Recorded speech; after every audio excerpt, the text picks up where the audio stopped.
মাটনের রেসিপি হয়তো আপনারা বাড়িতে অনেকবার অনেকভাবে ট্রাই করেছেন, বাট সব ঘরোয়া উপকরণ দিয়ে কিভাবে এরকম মাটনের রেসিপি খুব সহজেই বাড়িতে তৈরি করে নিতে পারবেন সেটা আমি আপনাদের এই ভিডিওর মাধ্যমে করে দেখাবো।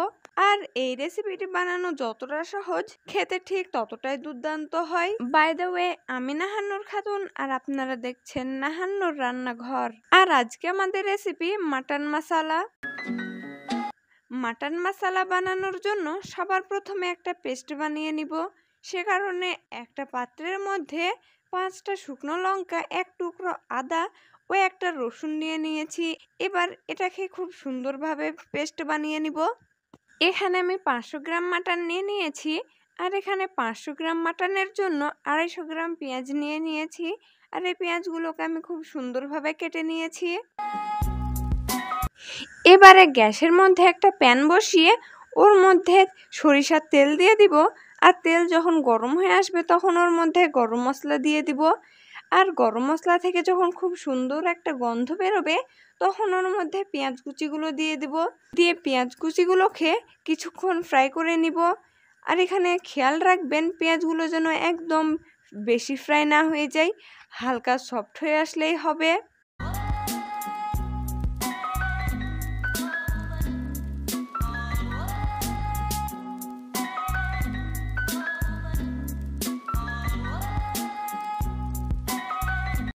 আর যখন পেঁয়াজগুলো এরকমভাবে সফট হয়ে আসবে তখন এর মধ্যে মাটনগুলো দিয়ে দিব।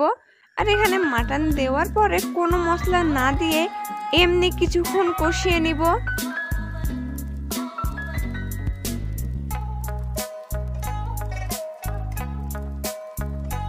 আর মাটনটা কিছুক্ষণ কষানো হয়ে গেলে ওর মধ্যে স্বাদ মতো লবণ দিয়ে দিব। দিয়ে আবারও কিছুক্ষণ কষিয়ে নিব।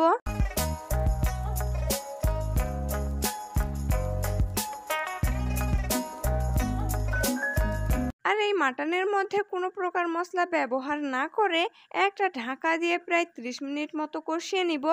আর মাঝে মধ্যে একবার ঢাকনা তুলে নাড়িয়ে নিব যাতে মাটনটা নিচে লেগে না যায়। আর মাটনটা কষার সময় মাটনের মধ্যে কোনো প্রকার জল ব্যবহার করব না, কারণ মাটন থেকে প্রায় অনেকটা পরিমাণ জল বের হবে। আর ওই জলের মধ্যেই মাটনটা খুব সুন্দরভাবে কষানো হয়ে যাবে।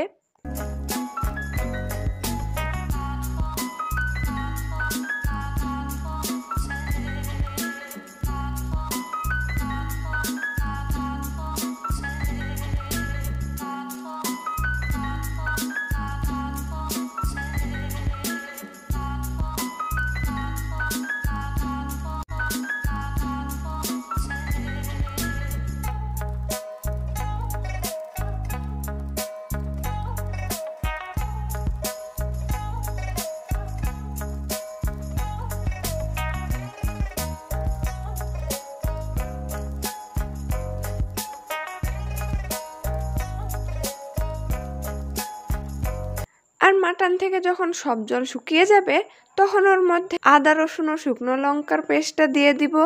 দিয়ে একবার মাটনের সাথে খুব ভালোভাবে মিশিয়ে নিব।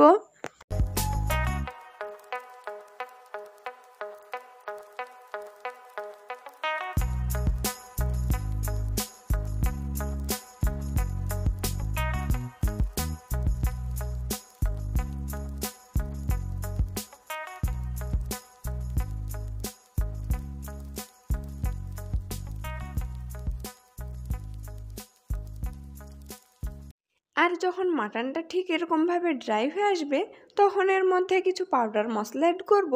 আর এখানে পাউডার মশলা বলতে থাকছে 1 টেবিল চামচ হলুদ গুঁড়ো, 1 টেবিল চামচ কাশ্মীরি লঙ্কার গুঁড়ো ও 1 টেবিল চামচ ধনিয়া ও জিরের গুঁড়ো। আর এই মশলাগুলো দেওয়ার পরে মাটনটাকে আমি প্রায় আবারও 20 মিনিট মতো কষিয়ে নিব।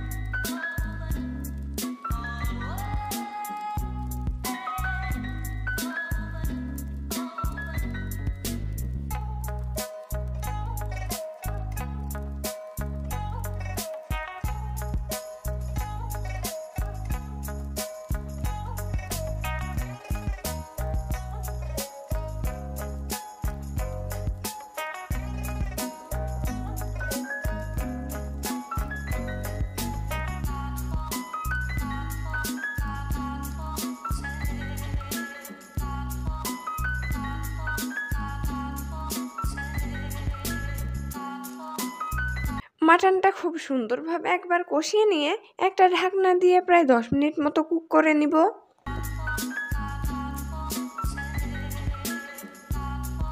আর 10 মিনিট পর ঢাকনা তুলে টমেটো বাটাটা দিয়ে দিব। টমেটো বাটা দেওয়ার পরে আমি ততক্ষণ পর্যন্ত কুক করব যতক্ষণ পর্যন্ত না টমেটোর কাঁচা গন্ধটা চলে যায়।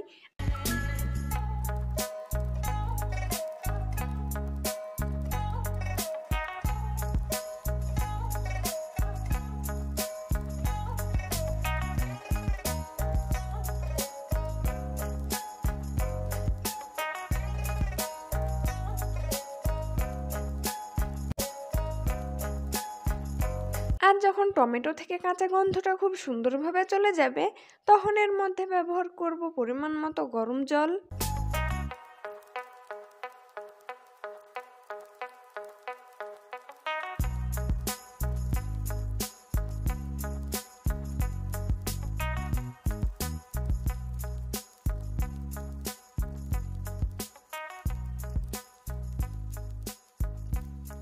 আর যখন মাটনটা খুব সুন্দরভাবে ফুটে আসবে তখন এর মধ্যে দিয়ে দেব কয়েকটা কাঁচা লঙ্কা কুচি।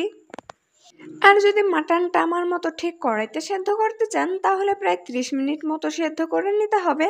আর যদি চান কুকারে সেদ্ধ করবেন তাহলে প্রায় 4টে সিটি দিয়ে নামিয়ে নেবেন। এবার 30 মিনিটের জন্য একটা ঢাকা দিয়ে দিব। আর 30 মিনিট পর ঢাকাটা খুলে দেখব আমাদের মাটন একদম রেডি।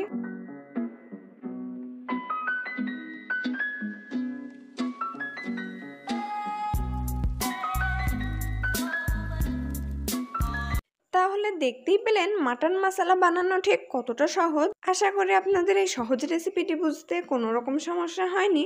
বাই দ্য ওয়ে, আমি নাহান্নুর খাতুন আর আপনারা দেখছিলেন নাহান্নুর রান্নাঘর।